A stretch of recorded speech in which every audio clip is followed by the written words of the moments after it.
It's good to see all the people with an obsession with policies coming in. We're very grateful to have you here. Tough crowd, I imagine.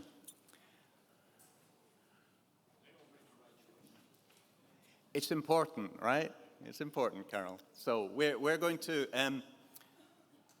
today we're going to take you through the development of the EOSC Federation policies. And you're all here because you know this is the most important part of EOSC. Technology, science, no. We need to understand the policy framework and how it's going to fit together. So I'm pleased to say we've put together an excellent panel of people with various different expertise across the area. We put together the Memorandum of Understanding, which is currently the underpinning of the Federation. But as we'll find out, of course, that's in no way sufficient, and we're going to have to do a lot of work to get to a full federation. The panel have a secret. You may not have worked it out already, so I'm going to let you into it. We're all male, for which we collectively apologize. Most of the work that I'm going to present on the Memorandum of Understanding was done by my colleague Vera Herkommer. She's our General Counsel at Elixir. It's Elixir's board meeting today, so she has to go and make sure that I still get paid at the end of the month. So I hope you'll apologize, take that apology. And Amaranta Amador Bernal from Eurobioimaging was going to give one of the other presentations, but she's unable to be with us today. So Just van Wezel has kindly offered to step in for her. So apologies for our gender, but not for our expertise. We have a range of expertise on these topics, and I'll explain it as we go through. So I'm Peter McCallum. I'm the Chief Technical Officer at Elixir, and I'm the coordinator of the Life Sciences Connect node. So we have a Slido. And I'd like to start by asking you all a question. So if you could all connect to the Slido, there's a question in there. I want to know who's the audience. So the first thing we'll do is get you to do a little bit of homework and tell us who you are. Hopefully, we'll get an understanding of who you are before we go through the rest of the slides.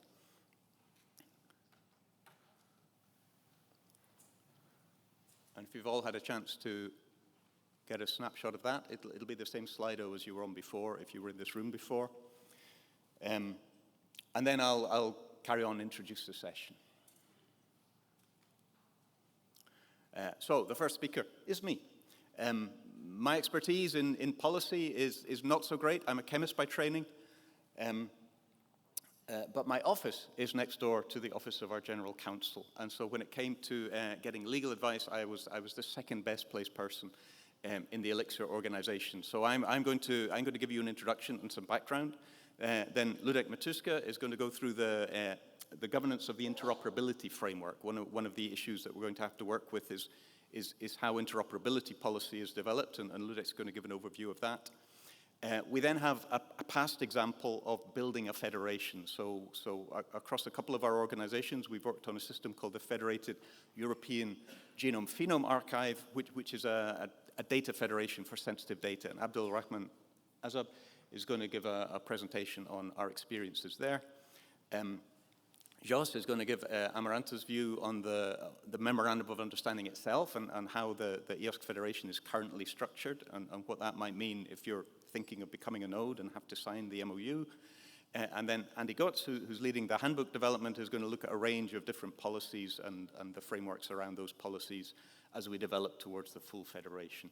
And then we hopefully will have time to take your questions in a panel at the end as well, if we've timed it well. I'm running over already.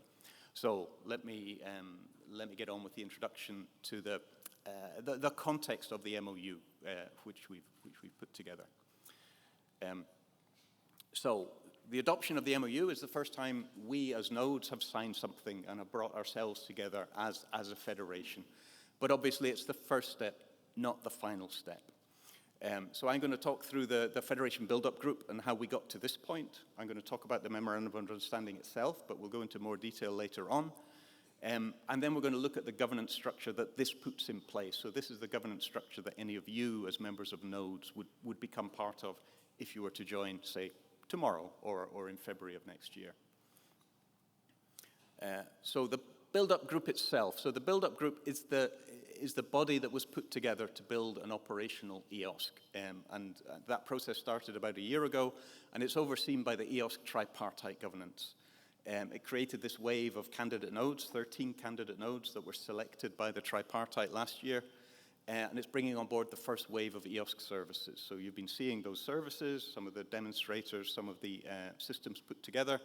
We've heard a lot about the federation services. At the moment, mostly those federation services are provided by the EOSC EU node, with the addition of My Access ID, which isn't part of the EOSC EU node, but is crucial to the system. There will be more federation services in future.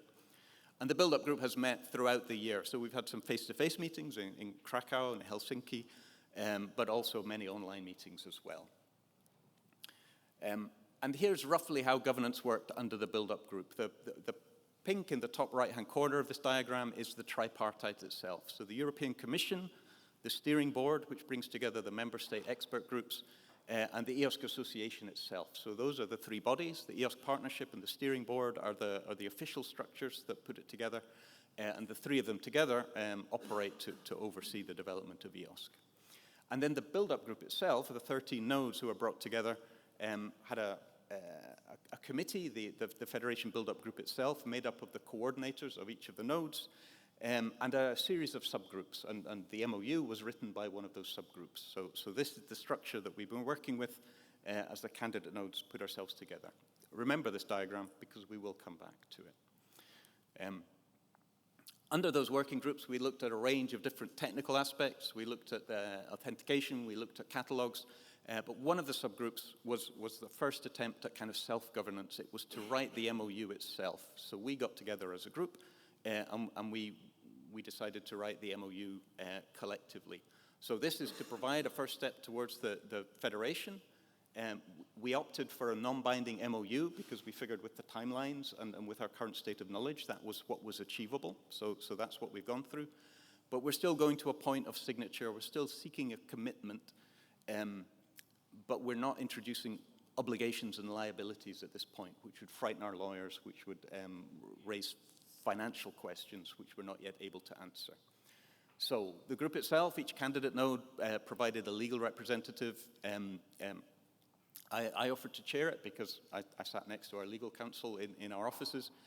And then the subgroup worked from June to October to draft the MOU. And this was our first attempt to start producing the Federation's own paperwork from inside the Federation, if you like.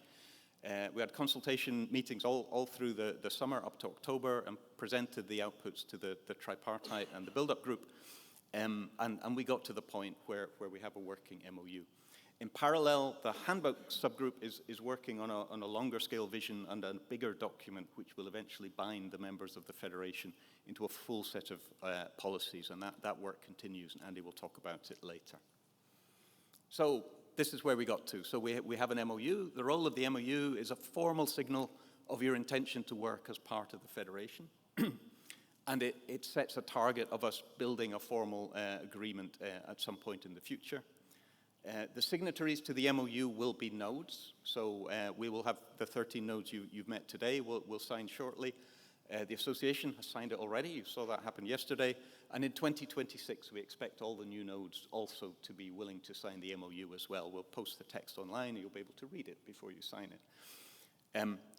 We're hopeful, perhaps, the EOSC EU node itself will be able to sign as well. But as a lightweight MOU, it should be feasible. And what it does, it sets out the ways of working during this interim phase. It sets out the shared principles that we're going to work under. What it doesn't do is change the overall structure of EOSC because it doesn't affect the tripartite. The MOU is not binding on the tripartite, and the future governance at the highest level, the funding questions at the highest level, are going to have to be answered in a different forum. And here's what changes. Very, very little, except we are now signatories of the MOU, so the tripartite is unaffected over there at the top right. We introduce a new committee, so this is the operational phase, and it's becoming clear that there's a whole set of things that we need to have a dialogue with the EOSC EU node and between ourselves about monitoring, about ITSM services, about cybersecurity response, and so on. So we'll put together an operations committee that will sit alongside the Coordinators Committee. So the strategy, the approach will be defined by the Coordinators Committee, and the Operations Committee will actually look at the services that are being delivered by the Federation. And this will grow. We will start with 13 members in each of these. Eventually it will grow presumably to around 50 over the next few years. And we'll have to work out structures and ways of working through the MOU and eventually into full terms of reference. There will be more working groups, so we understand that we need legal and governance working groups. We understand the technical questions that still need to be answered. And there are policy questions. We suspect the working groups are the ways that we'll address these policy questions as well. So this phase is not yet the full federation. There will need to be some sort of consortium agreement, some sort of legal framework for data protection and for all the other liabilities that we're going to produce. But what we already have now are interim structures which provide the voice of the nodes. So there's now a group, a committee of node coordinators, and anyone who wants to interact with the Federation is going to have to interact with these groups. We have an operations committee, so we'll be able to see the way EOSC operates. And we'll have ways for people to participate as the new candidate nodes enroll, sign the MOU, and start to join these groups. Before you've signed the MOU, you can join as an observer. So once you've got through the process of becoming a node, a candidate node, you'll be able to start participating on this. All of these governance questions we're about to dive into. So looking at what a full federation looks like, looking at some of the policy questions we have to ask, and looking at the plans for the handbook, we're going to go through more of that.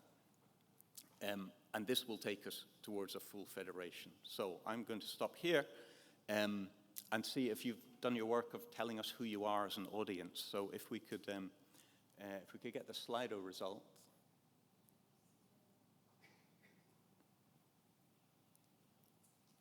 Let's see who you all are.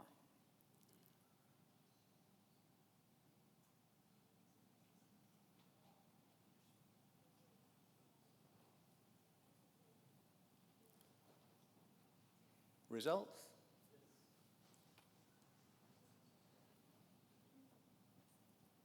Here we go. Oh, so you're quite well mixed. We have participants in the current candidate nodes. That would be me there at point 2. A number of you want to form a future node, and hopefully the policy questions that we're answering today will be relevant to you. And some of the people possibly providing services for future EOSC services as well. A small number of end users here as well, and some people are going to be developing EOSC solutions as well. So hopefully you'll all find something useful today, and I'm going to take you on to our next speaker, which will be Ludek. How I am moving it? This one, yeah. Okay, good afternoon. I am Ludek Matiska. In no way I would claim I am an interoperability expert. In fact, I am speaking here on behalf of... no? Please. Great. On behalf of my colleague Jiří Marek, who for some health reasons cannot participate here, and his colleague Michal Met. So what I will speak about is the governance of the EOSC interoperability framework, and what I will present is not a solution, how the governance should look like. It is more a pledge about how it is important to have such a body within the Memorandum of Understanding and within the future evolution of the EOSC Federation. So what we are speaking about, the EOSC interoperability framework, we have something already within the EOSC ecosystem since 2021, where the framework for the interoperability has been presented to the community. It has several components: the technical interoperability, semantic, organizational, and legal interoperability, because even from that we see how complex the problem of interoperability can really be, and that's really important that we have an agreement, what we understand under the term, and that we have an agreement how we approach the different positions which the interoperability actually respect. And the framework itself, the one since 21, creates a structure, defines and provides a definition, provides what we would like, but it is completely missing the action, it is missing the governance, it is missing the things which are necessary to make things really happen, not only to analyze them, but also to synthesize them, to progress over there. To demonstrate that the interoperability is really an important thing, and I would even push forward the idea that, like we have the federation services like AAI and eventually some kind of a catalog, the interoperability is a glue behind the federation, moving from just a discussion and vision to the actual implementation. That would never happen without the interoperability put properly in place. So here we have a kind of a list of activities which are trying to deal with the interoperability within the EOSC implementation, within the EOSC ecosystem. And if we look outside, we will find even much more.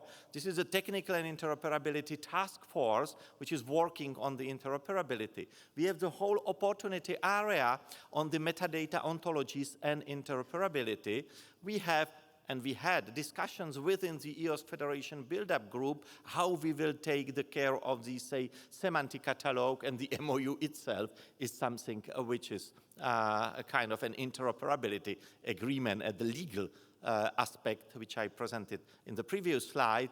We have quite a few of Horizon Europe projects which are dealing with some aspects of the interoperability, going from the EOSC Beyond, Fair Impact, EOSC Data Commons. We have heard probably about the EDIC on the commons, which are also going there, and even OSCAR's dealings with the interoperability.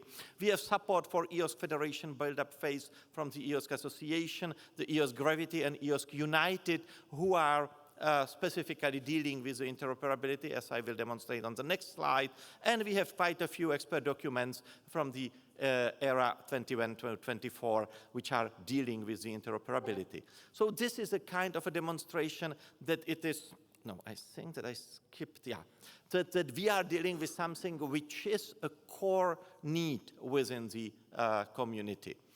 Here is, I spoke that the interoperability framework has 4 areas covering. Here are more recommendations, what we actually understand behind the interoperability, to use semantic vocabularies as widely as possible, to go for crosswalks and mappings everywhere, use something which is not do-it-yourself solution, but really using things which are coming from the communities.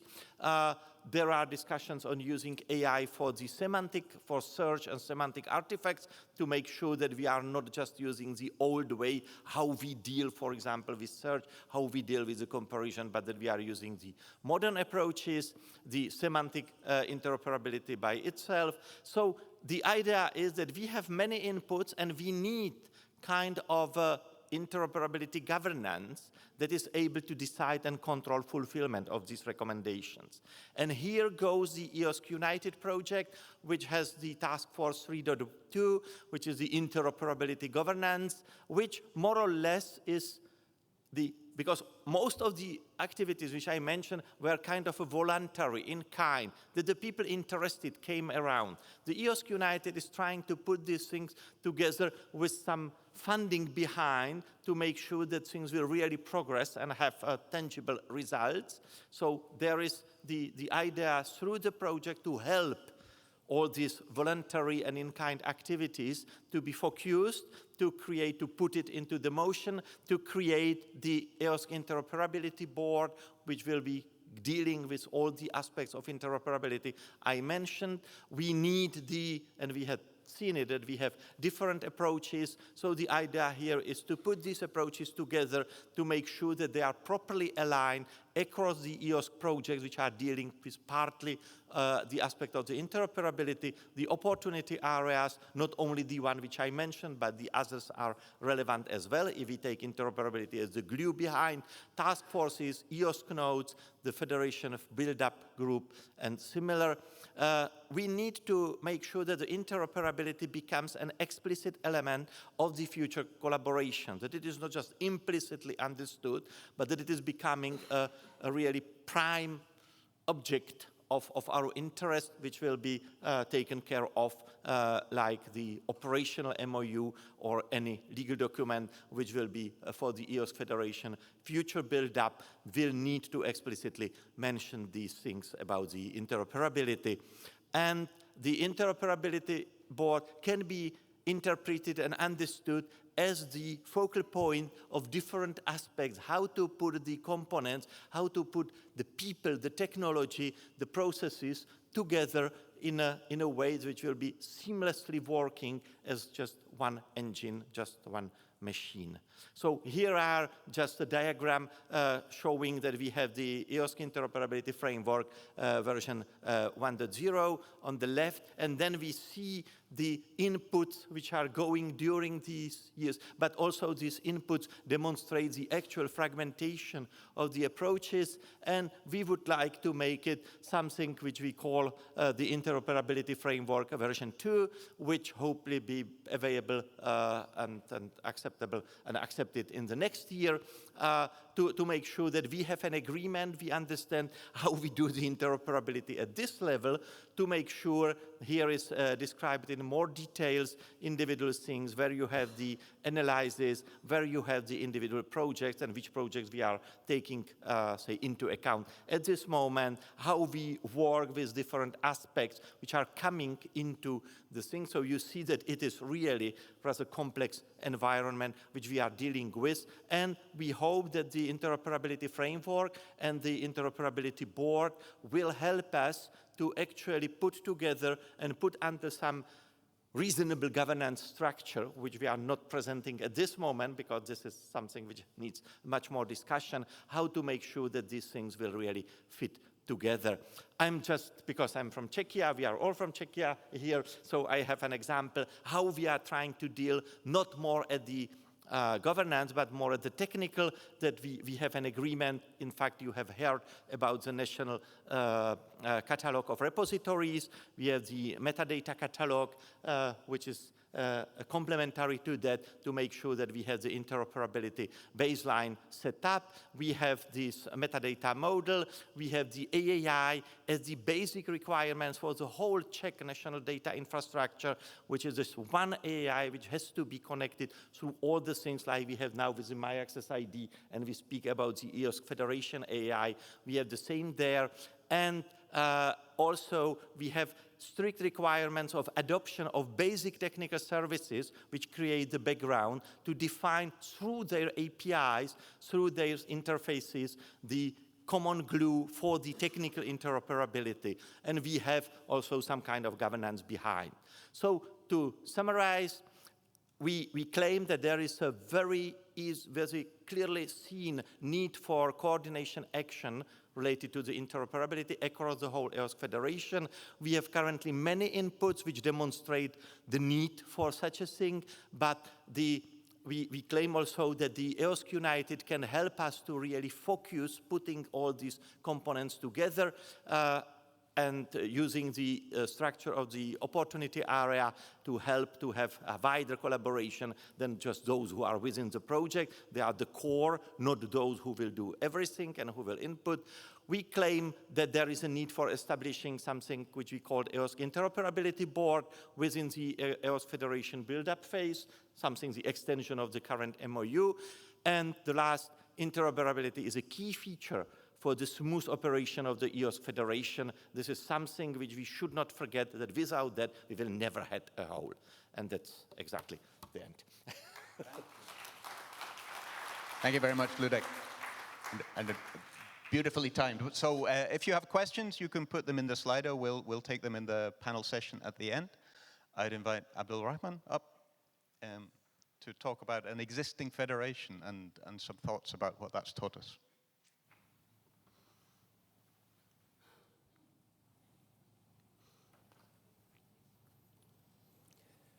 Yeah, I'm Abdurrahman Aza from Sigma 2 and also from the EUDAT Executive Board. So today I will talk about open governance example, federated EGA, or the Federated European Genome-Phenome Archive. And how can we learn from it how trusted execution environment or trusted research environments, and secure data archives can benefit in the context of EOSC. So I will illustrate how the federated EGA governance framework supports trust and interoperability and compliance in sensitive data sharing, and demonstrate how these principles can inform governance of trusted execution environments and secure data archives in the EOS context. So, trusted execution environments and secure data archives. They enable compute to data for sensitive human data, genomics data, clinical data. Technical controls, these are data processors. Technical controls are not sufficient. If you make your system secure, but you don't have robust governance, you risk unclear accountability, non-compliant data flows, and poor interoperability, and et cetera, et cetera. The federated EGA is a very beautiful piece of work that took several years to come to what it is now, today. It's a federated network of nodes for European Genome Phenome Archive. Before it was just EGA, now it is federated EGA, designed to support transnational discovery and access of sensitive human omics data. And the main idea is to accelerate scientific discovery and healthcare breakthrough by creating the go-to worldwide sensitive human data resource. So it is a federation of national and regional nodes. The data stays in jurisdiction and global discovery is enabled. So the data doesn't leave the country, doesn't leave the archive, but it is globally discoverable. And it uses standardization, interoperability, metadata, APIs, AIs, using existing global frameworks like the GA4GH, Global Alliance for Genomics and Health Standards. And let's see how it works. So these are the countries that are currently having federated EGA nodes. The ones in orange are full nodes. There are some in progress and some expressed interest, but they are not yet part of the federation. The users or the interested researchers, they have a web page to go and search for data sets. And once the data set is found, they know where the data set is stored. They request access. And you can see here the flag of Norway, the flag of Sweden. These are local EGA nodes where the data is stored. They submit the request for access. And if it is approved, they get the access to the data sets. It depends on how the local legislation, some of these nodes will allow you to download the data, like in Norway, but in Finland, you will never be able to do that. They can just give you a remote desktop, you can look at the data. And if you want to process, you process it there. You cannot take it out. So this really depends on the local legislation. So this is how the node structure is. You have the central EGA, the bottom here, and the global catalog close to it. On the other hand, in the yellow rectangle, you have the local EGA node, and you have the local archive where the data is stored. And between this, there is the metadata feed. So the central EGA is the main website where everyone can access, everyone can go and search. And you have the coordination and branding and setting the rules between the local EGA node and the central EGA node. As I said, not all of the local EGA nodes, they have the same rules. And then there is a lightweight type of node that is the community node. It has light governance and metadata only to the general catalog. So I will go directly to the operational framework, the legal and operational framework. How does it look in terms of governance? On the top, you have the collaboration agreement between central EGA and each node. And then you have a data processing agreement especially for GDPR compliance, when the nodes act as processors, because you need to sign that as data processor agreement. And then there is node operations guidelines. Each node needs to adhere to these guidelines. The help desk services, technical operations, software development, IT infrastructure, because each node, they need to deliver a minimum level of service. So the SLA, you cannot have good EGA nodes and bad EGA nodes. And then there is the onboarding pathway. And if you see, this is the pathway, you can see two paths. The yellow one, this is the technical one. The orange one, this is the governance one, or the political one, or the strategic one. So you get to contact the federated EGA to express your interest until you go to the signature of the agreement. You become an observer of the governance committee or a full member.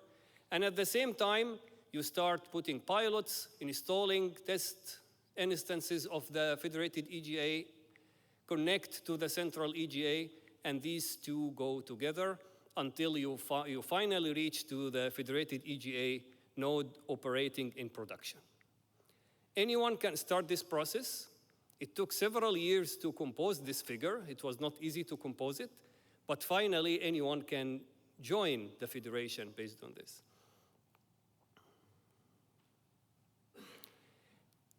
So for the researcher experience, if you are a researcher and you want to get access, what is the experience? You discover the data set in the global catalog, you get the metadata link, and you submit access requests for every single data set. There is data access committee. And if it is approved, then you go to the node archive and access the data and be able to analyze it on the TRE. For TREs, if we want to learn something out of that, TREs are like this, a red box, a firewall that has compute and storage inside it. It's a box that you get everything inside that. And you get to create a project, collect the consent, if there are patients, for example, and you get the data, analyze the data, produce the results. And after you are done with your research, you delete the data and you go out, you destroy your project. So it's always temporary. If we want to learn something from the federated EGA model to the trusted research environments, so the central EGA, if we want to have something like this, then we can have a central governance board, trust anchor for TRE federation. A federated EGA node can be an individual TRE instance. Collaboration agreement, you can have SLA and MOU between central governance and TRE node. The data access committee workflow, you can have access governance committee inside the TRE. Global metadata catalog, it can be federated metadata index for TRE network. And node operation guidelines, TRE standard operation procedure, and this is for both secure data archives and trusted execution environment. And you can have also a maturity model. You can have TRE capability roadmap and audit framework. If these are implemented, then we have learned from the lesson of federated EGA to make a federation of trusted research environments. And this can be connected to the EOSC Federation when trusted research environments start to join the EOSC Federation as service providers, so that we don't need to reinvent the wheel when the governance model is already there.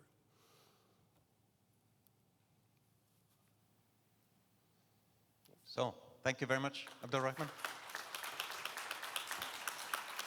Again, I imagine this has triggered some questions and some thoughts, so do please put them in the Slido. We'll pick them up in the panel session. Now, some of you here are looking to become candidate nodes in the next session, and some of us have just been working on the MOU, so I invite Jos to come up and give us a deeper dive into the current structure of the Federation as represented by the MOU. Thank you, Jos. Thank you, Peter. Well, thank you. I'll try to run you through the compartments of the MOU as we have been describing, writing the last 2-3 months. And let me say, first of all, that wouldn't have been possible without the work done by Vera Herkommer. She was already mentioned by Peter, who made this actually the body of the text work and made us jump over the street bumps that we were finding there. The thing is that this memorandum of understanding is something that is a community work now that we did in 2 months, and actually Peter was the one driving us to the gate.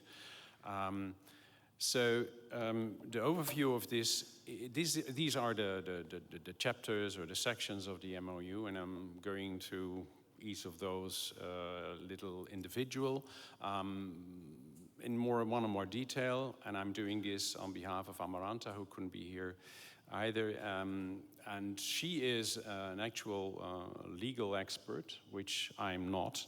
So I probably took things, and if you're expecting others, so things that are more, let's say, tangible for people that are not legally versed, but I think that sound more in this community aspects, looks a little bit more at the community aspects of this undertaking. The preamble, which says more or less what's it all about, right? It's not only the background and the glossary, but it also defines that this is an interim thing.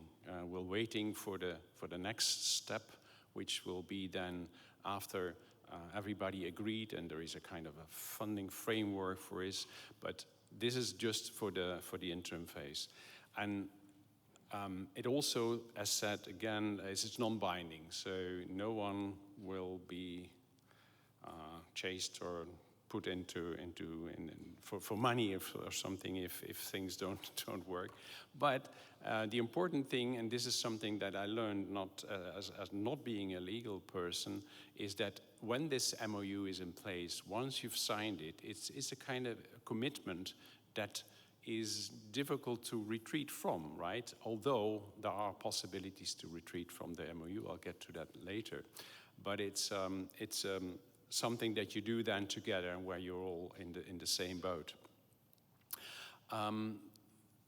We started with the 13 candidate notes that you saw yesterday below the plastic rain, and in the future, all these the additional second and third groups or waves of notes will be asked to sign this as well. I don't think it's even voluntary. You have to do this, right? Even if you, so it's part of the process of becoming a node. That's all in the preamble scope, and I'm going to now do about the participation, who is there and who did it all, because that's also a balancing act that Vera did, keeping these things in balance between the interests of the candidate nodes, who were part of this group that came up with the MOU, the interests of the EOSC Association, and also the interest actually of the Commission, who were also guests in these meetings that we had and helped us taking the right corners at the right moments.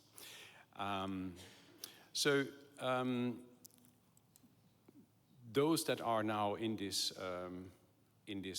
MOU signing process, I received this morning the one for EUDAT, and I saw other folders flying for the other nodes, and there was even a signing session this morning already for the NFDI node, or this afternoon.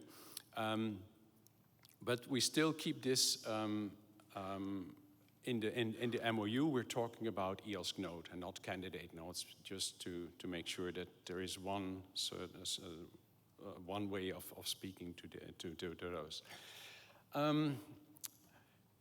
The association will work as a secretariat, right? And they will take care of the signed copies and they also provide the link to the tripartite governance, which will also stay in place during this interim phase.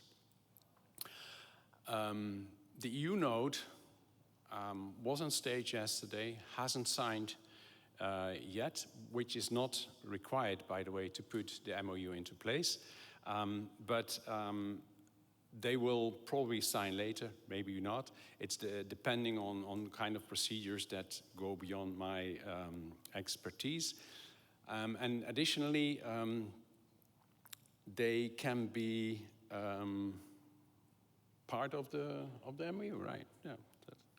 So, common principles. I think this is one of the linchpins which I think are very interesting, and we talked about it yesterday in the presentation of Robert Dijkgraaf, where we have this open acceptance in this MOU, right? There is a commitment to standards. There is integrity in scientific collaborations. And it's not only just fair principles, but it's also the openness and transparency that we value, and that is explicitly mentioned in this MOU. So you're up to signing this part as well. And then another, let's say, stepping stone towards a federation is the establishment of a certain governance, right? Suggested in this memorandum of understanding are two bodies. One is called the Interim Node Coordinating Committee, and they're kind of the higher level governance, and then there is the Interim EOSC Node Operations Committee, and they will handle the technical aspects of the federation part, right? And they can invite or establish working groups that are also interim, of course, and they can also invite people to come to their sessions.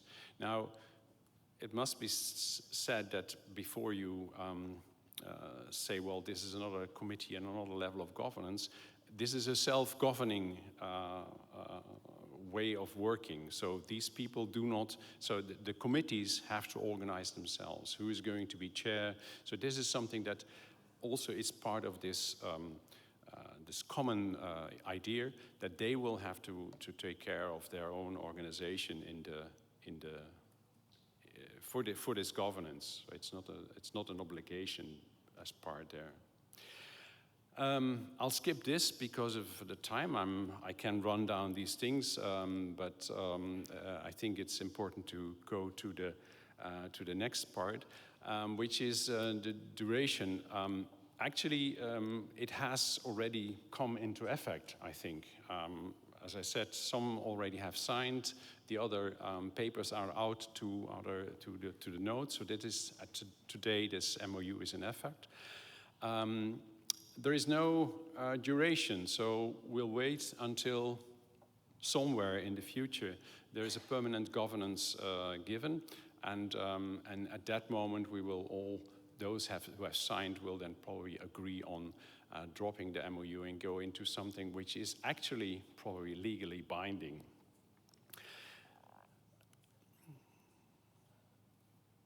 I'm already there. Is there a slide missing? No, I don't know, right? No, I think you're done. Okay. Thank you for that. Right. Thank you, Jos. And for our final speaker, Andy Goetz, who is chair of the subgroup developing the handbook, among other things. Okay, yes, so you hear me again. Yes, so the title is quite, ambitious, yeah. But I will tell you what I won't explain to you is what is the policy on cybersecurity and rules of participation. And I'll explain to you why it's like that and how we'll get there. I'll also explain what has happened since the beginning of the build-up group and what the progress has been so far, but only the parts related to the policies. So yeah, I liked Peter's first statement, which was this: we all were told and all knew that the first version of the handbook was not the final version. It's just one of many versions which are still going to come. I will explain a bit the subgroup and how we work, what our role is. Mainly is reviewing the first version as candidate nodes. So I think if you remember Bob's talk yesterday, the subgroups are made up of representatives from the candidate nodes. So you will see the idea is that these are the ones that are doing the work of actually setting up a node at the moment, so they should have a say on what the experience is. Yeah. Then how we have gathered feedback about policies, and then the last bit is about, it's basically a policy of policies. Yeah. So a lot of use of the word policy, yeah. So this handbook subgroup was set up. Some of the subgroups haven't been set up yet, but this was one of those that was considered important from the beginning, so it was set up in March already. All the 13 nodes, as well as the EU node, were involved, which is different to when we were writing the first version. We was a set of volunteers that were writing, and then we got reviewed by the EU node, by the Commission, by the tripartite, and by some of you as well. Most of the people there were not involved in writing the first version, so it's been interesting as someone managing this group how to get people to engage in something that they didn't write in the beginning. There are some, myself and Miguel, and also some others that were in the original group are also in this candidate group, so we have some continuity there. Let's see, the idea is that we talk about what is required collectively. And we do that through weekly meetings, so except for the summer break, we had weekly meetings since, I think, April, I'd say. What's been very good is there's been very good engagement. So this is not easy for people who have to pick up a document they didn't write themselves. And the engagement has actually really picked up since the end of the summer with what we called the questionnaire. We went through a surveying system. And their role is also to go back to the candidate node members, to the community that they're representing, and inform them and get feedback from them. So one of my first initial worries was maybe no one had read the handbook and these people were going to be answering questions. So by forcing them to go and poll their own community, they had to read it and also explain it. But my fears were completely unfounded. People got very detailed, we got very detailed feedback on this. People got really involved in the text. Why I was asked to talk here, I think, is because in the MOU, there is a statement in there, which is about, especially in section 3, participants are encouraged to align with the Federation's expected outcomes as outlined in the EOSC handbook. So one of the requirements, so this is not a hard requirement, but it's the only document that's also referred to from the MOU, is the one that will control and contain all of the technical details or link out to the technical details. And I think what is important for me, and I think this is what we go beyond what was done with infra-EOS projects, is that we have a coherent set of documents where we are agreeing on, and they're following a common approval process, so that you can go to one place and find where to find the right information. And so that's why I think, for instance, with the interoperability framework, it's referenced in the handbook, but it should be considered as an extension of it. For those of you who were not asked to look into the unwritten handbook, so there is actually an unwritten handbook. Well, let's say the unpublished handbook. There was one chapter in there. It was almost 15 pages, which was called the chapter 6. And in there, we, especially Mark Dietrich, I don't know if he's here, he did a huge job gathering policies together. And we got all of these policies written down there. So if anyone is interested, and these have been shared with everyone who's involved in writing it so that we can carry on the work which was started there. But there was very good work done there on what the policies could be. The question, of course, you should be asking yourself is why weren't these just then accepted? Well, it's quite clear, and it became clear to us very soon, that we are not a governing body. The people writing the handbook are more like scribes. We are keeping things together, we're making them, reviewing them, making sure that they make sense, getting input from right people, but it's not our role to decide this is the policy for that. So this is why these were then removed, because it was premature for a small, let's say, ad hoc group to decide what is the policy for everyone. And I think this has been the right approach. We have to do this in a way which is not imposing it on the people who are going to have to carry out these policies. So these were forgotten, and we wrote a different chapter 6, yeah, as you can see. What we then have done since the summer is we've prepared a survey of 21 questions, and the stakeholders that were identified were, of course, the candidate nodes, so the subgroup members, the task forces, the opportunity areas, and the infra-EOS projects. And the question on what is policies was question number 8, which is which policies do you think need to be defined for the EOS Federation and are mandatory? So this is where we were asking the people who are going to then be the first wave or the first group to implement these.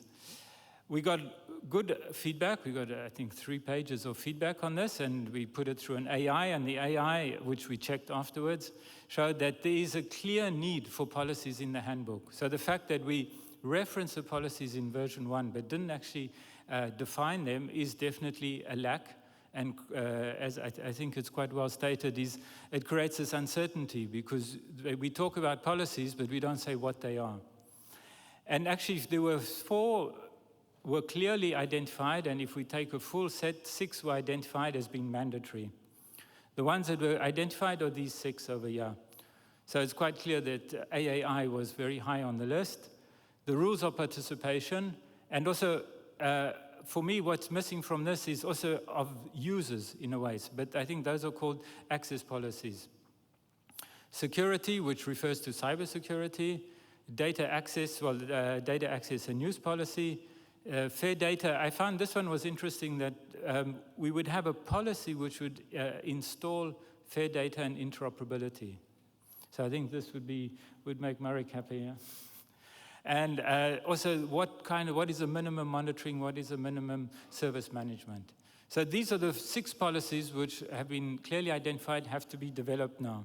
And just to, my understanding of AAI policy is that what we saw yesterday in Peter's talk was that's all in the testing environment. And before we can move to the operational environment, there's a number of policies that have to be agreed upon, and things like privacy and that have to be part of when you accept people's identity. So the best we can do and the best I can offer you now is our policy on policies. We can't actually develop those policies without your help. And what we've proposed, and this has also been discussed with Peter and within the MOU subgroup. The MOU subgroup, I think, has been disbanded or not, will be next week. Okay, so the MOU subgroup has done its work, but there were legal people in there, and there are people who have very good knowledge of what you can put in a policy in terms of making it binding.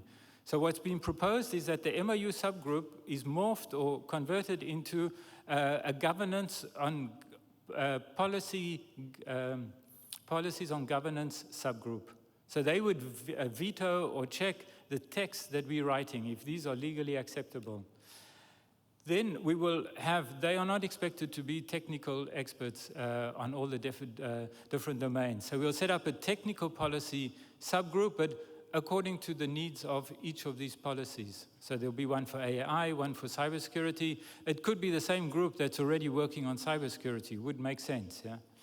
And then the handbook subgroup will review these policies, and they will then be submitted to I'm missing the end of the slide, what's called the ICC. I think it's the Interim Coordinator Committee. That's it, yeah. Got that right. And the tripartite to be finally approved. And this is where we are today. We're sort of in the first curve, and there's a lot more to go. We promising a new version every year. The one that's promised for this year is going to be hopefully on Christmas Day. and then there'll be one every year, and I stopped counting in 2027 because I don't know if I'll still be around then, but someone else can carry on the work. That's it. Okay.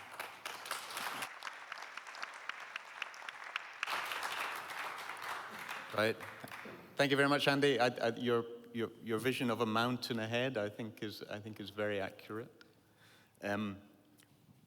But we're already at the first curve or the second curve, I think. So I think it's going well, and I think we have a map for what's required ahead. So thank you very much for all of our speakers. You have been putting questions into the Slido, and I'm happy to take.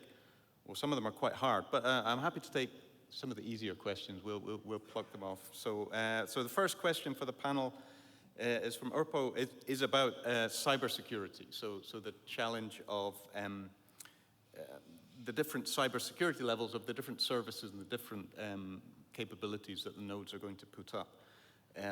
So would you consider adding cybersecurity as an interoperability attribute? A node with low or nil cybersecurity capability is not interoperable with a node with high cybersecurity requirements. I know that some people are working on this quite actively. I know everyone has some opinion on it. Let's start with Andy and work down. I'm not a cybersecurity expert, but I would say, I mean, if it's measurable, then you could imagine implementing it, yeah? I think I see Upa is nodding, so if we can determine what the state of the cybersecurity implementation is, I don't see why not, yeah? Do you have an opinion? Yes, your thoughts? Abdulrahman, for sure.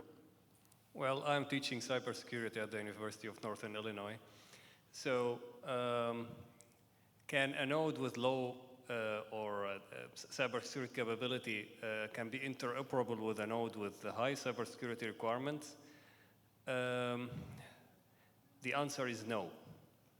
So there has to be a minimum level of requirements and how you implement them, because cybersecurity is there are so many layers.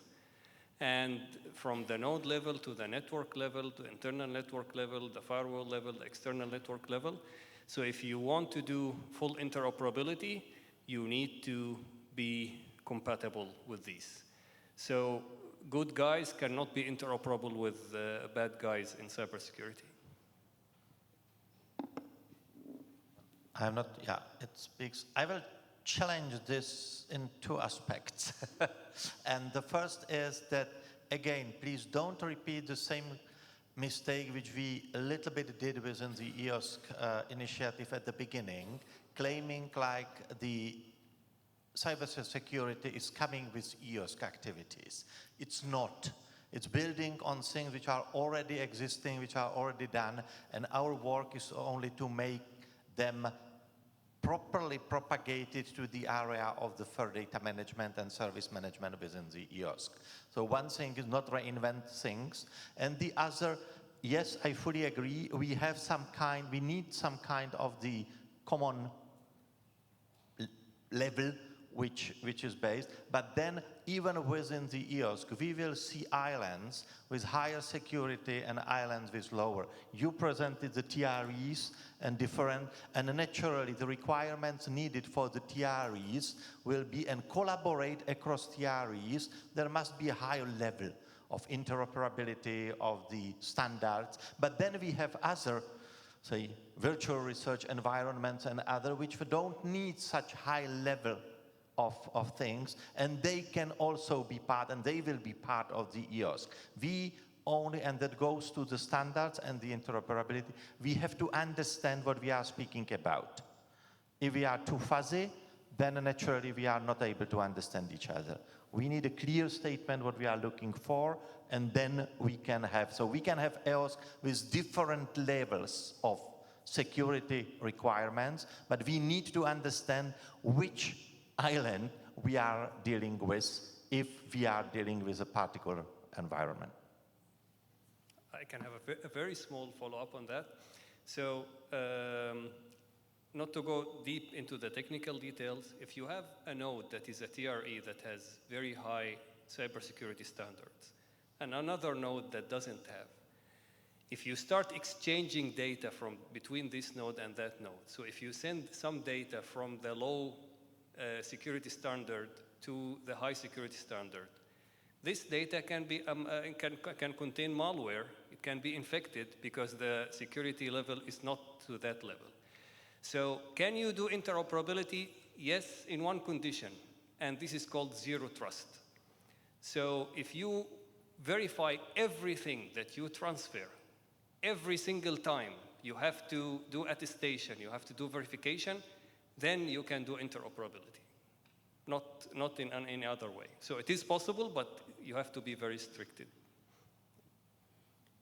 If I could just add one thing to distinguish, the question asked about the node, but of course a node may have a multiple of different services with different requirements and different capabilities. I think it's clear that the federation services will provide a certain level of security and trust, and you can't go above that level in the EOSC. So I think that's a job for whoever is building the federation services, but then the individual services themselves may have different requirements. So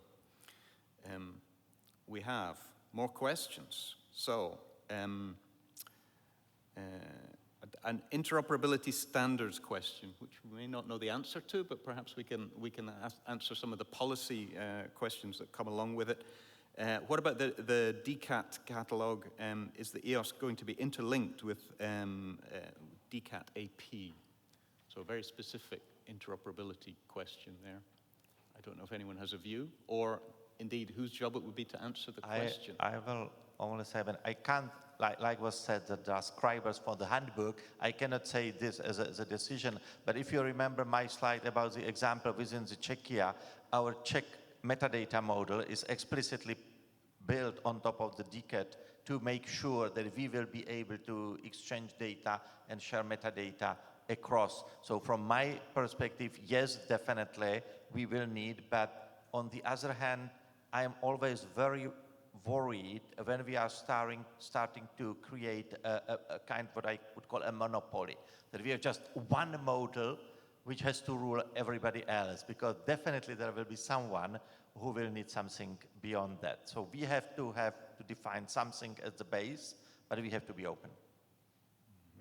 I don't know whether this answered properly that, but no, I would just add, I mean, we, in our community, we don't use DCAT. So if I hear that the standard is now going to be the standard, we'd first have to look at it, see if we can do that. But there might be standards which are available, which are obvious to everyone. We all use HTTPS. No one would propose another standard for transmitting over the web. So at least not most of the people, I think. But then I think we have to be open, but where it makes sense, for instance, that it does create better services, then maybe, people will agree, yeah. But that's exactly what I said. I mean, the DCAT is a clear example of something on which majority can kind of agree on, but we have to make sure that the whole collaboration is not restricted by that.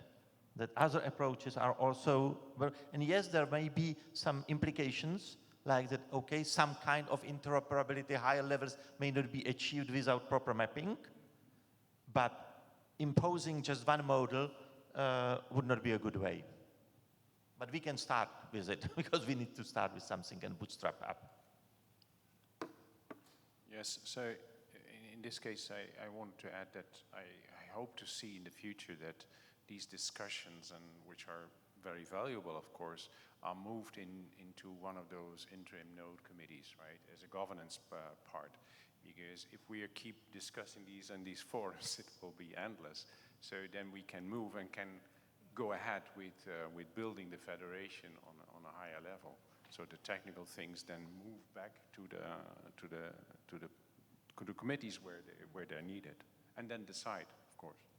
So I think another question has come in, which is precisely this widening. What approach should we take to establishing the common policies while maintaining individual nodes' flexibility? So, and I guess that's part of what you're saying.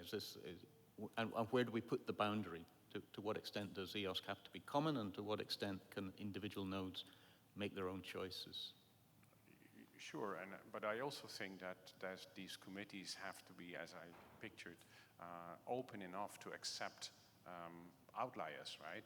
And understand that there are needs in other nodes that have to be accepted. So this is the balance again between, well, need for this interoperability and at the same time have an openness that will probably destruct this interoperability, which is probably the same discussion as we just had before with the security. We've also discussed it inside our community, and I think exactly what we have good examples. So if you take the AAI, I think there's been, it's how many years now they've been discussing, and I'm not a member of this group, but the people who in our facility are member, they're very happy with the way things are openly discussed and decided. If we take another example, I know, and someone just says, this is the standard, I think people, it will be very difficult to get that accepted, yeah. So let's go in a different direction. A specific question for those of you with experience with the EGA, how does it work with the EHDS? But let's ask the wider question, right? We're talking here about EOSC, but there are other data spaces in Europe. How do we see EOSC working together with the EHDS? Other data spaces are available. Yeah, so I like to give that small example that tells you what is EHDS is, the European Health Data Space. When the European Health Data Space is there and working, it means that I can have a prescription that is written by my doctor in Norway, and I can go to a pharmacy in Brussels and get my medication. This is not possible now, but when it is fully implemented, it should be possible. The federated EGA, anyone or any institution can apply to join the federation. So the difference is the mandate. So it is the national health institutions who have the mandate, and this is what should be composed of the European Health Data Space, and it is actually in two different levels or versions. So the federated EGA is a software. It's a very nice software package and has governance model on the implementation, but it doesn't have the mandate that the European Health Data Space nodes have. The secure processing environments, which are mentioned in the question here, so there are some secure processing environments, or TREs, who are registered to be sort of approved inside the European Health Data Space. And there is some procedure for that. And these can be connected to local EGA nodes. They can have their own local EGA nodes, and they can be also trusted for European Health Data Space processing. So there is sort of a connection there, not direct connection between this federation and this federation. The EGA is better in the technical implementation and in the experience.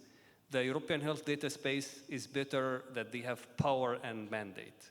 But there is some connection growing between the two. Because I'm also, in fact, in the genomic area. So if I will add what just was said, because the example was very nice, but it was not dealing directly with the data like we understand them here. I mean, from my perspective, what I'm trying to explain on a similar question always is that we can look at the EGA and the federated EGA as the forerunner, because the forerunner which goes even beyond the what the EHDS will be as a requirement. Just one example, EHDS and the data space for the health expects to really deal explicitly with the genomic data only in 2032. But we naturally want to share data and do shared research already now. So and it took 3 years to the federated EGA to get to the major level, which is now. So having the EGA as a kind to prepare all the things to get a better understanding what is missing, what will be needed, then the EHDAs will come with the proper legal mandate, because like now it is based on the voluntary collaboration. You have to fulfill something, but you are not obliged with the European health data space, you will be, as a country, you will be obliged to set up some framework through which this exchange of data can be available. It will be rather limited. It will be especially healthcare oriented. But the point is that there will be a clear legal mandate to do things which now we are doing more on the voluntary base because we need it for the joint research. So there I see the convergence of these things, and also if anyone have heard about the genomic data infrastructure that goes the same direction. And I think this may come to play with the other data spaces as well. To the extent that they're driven by policy and driven by legislation, they will become important, and we will need to find ways to interact with them there. So here's a more general question for the ways of working of the Federation. Were the results of the previous rules of procedure groups taken into account, and how are the conclusions of working groups on rules of procedure and task forces on rules of procedure going to be adopted in the new Federation? And I think there's a wider question there. What will be the roles of the Federation working groups relative to the other structures in EOSC, past and present as well? How will that work? How would you see that working, I suppose, is my question.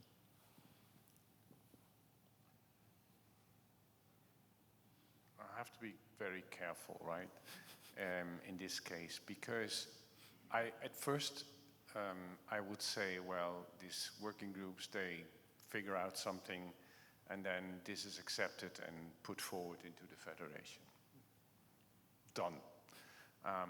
I know, of course, that there are different working groups with different ideas and different opinions, and also you have to look into the future where you will have new developments that have to be accommodated. So I think that here it comes back to a kind of trust again, and this is not a trust it's a trust in the organizational structure, right? So you have these working groups that you have, so it's not just something where you just sit in there, but it's a responsibility that you have to be part, and that what you say is something that will kick in a higher level. And this is a kind of trust that has to be established, where someone says in a note, and not, what is this kind of ridiculous policy coming to me? No, these are people that have thought about it for a long time. Let's accept it first and then see later, instead of denying it up front. Maybe that's a kind of research attitude, right, to see that you can do it better.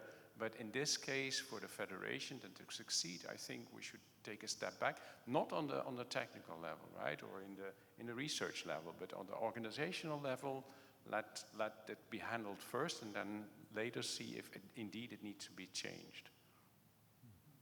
That's, well, my stake at this, right? Thank you. Anyone else? I mean, the question is also, there are these white elephants in the room, or elephants in the room we don't address, is how to do cross-border access and things like that. Now, they're very tricky questions and very difficult for a small committee to make any kind of, they can make a proposal, but they can't act on it. And I think if I've understood yours correctly, we should show examples of it working, and then take it to a higher level to say, look, through this example, you could enable even more. Something like that. Is that what you were saying? It's part of it, yes. So, of course, ideally, of course, this committee or this working group should have the full spectrum, but in the end, of course, if it doesn't work, they should also signal this, right? If they cannot make it work or define their limitations or the limitations in the interoperability, right? So it's not something that is done in one step. And if there is the need for another level, that also should be indicated. I know it never stops, right? But yeah, difficult. I'm reminded that the humans at some point have to stop talking about EOSC and eat. So I've got one last thing for you to do. If we could go to the Slido, I don't know to what extent we've answered your questions about policy. We've maybe asked more than we've answered, but that's the plan for the next 2 years. We're going to be writing a lot of policies and building the new federation. But if we could go back to the Slido, I'd just like to ask you the question: what do you think our biggest challenge is going to be over the next 2 years for the governance of the federation? If you put a word or two in there, we'll create a word cloud of our biggest challenges. I'll take a picture of it and go and worry about it over a beer.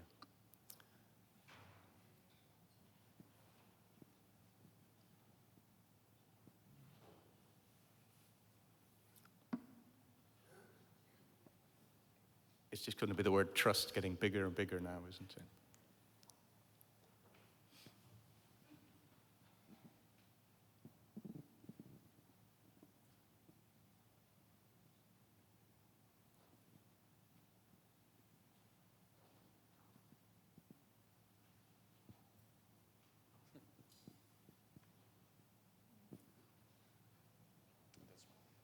That's one.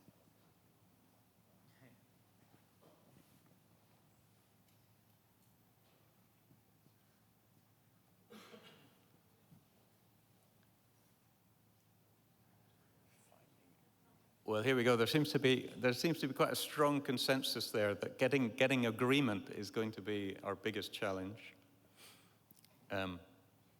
Good coffee is always a challenge.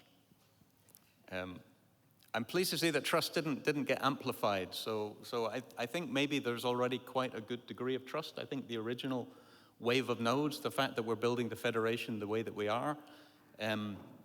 Here we go. Complexity in finding agreement. I think trying to work out how we get everyone to agree through all the stages of the federation as we start to put these policies into place and try and work out what we adopt and what we don't adopt is going to be an interesting challenge. Yes, so we will spend the next 2 years building the future governance of the federation.